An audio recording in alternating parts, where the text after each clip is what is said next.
Hi everyone, আবার আমার mini ব্লগে তোমাদের সকলকে জানাই স্বাগত।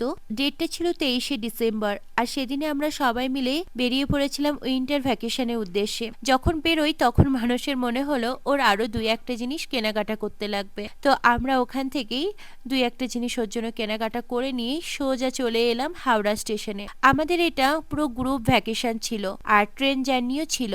আমাদের ট্রেন ছিল হাওড়া টু অমৃতসর। এসেই আমরা ট্রেনে উঠে পড়েছিলাম, আর ট্রেনের জানলার ধারে দৃশ্য দেখতে দেখতে যাওয়ার মজাটাই আলাদা থাকে। এবারে শুধু আমি, মানস আর প্রণয় নয়, এবারে আমি নিয়ে গেছিলাম আমার দুই মাকে, শাশুড়ি মা এবং আমার মা। দুইজনে তো ভীষণ মজা করছিল, আর তারা ক্যামেরার সামনে একদমই আসতে চায় না। ক্যামেরার সামনে এলেই তাদের মুখের এক্সপ্রেশন অন্যরকম হয়ে যায়, তাই আমি তাদের খুব একটা ডিস্টার্বও করিনি। দেখাবো অবশ্যই, তোমাদের সাথে শেয়ার করব। আর প্রণয় তো একদম বিরক্ত হয়ে যাচ্ছিল, দুদিনই ট্রেন জার্নি, ওর কিছুই ভালো লাগছিল না।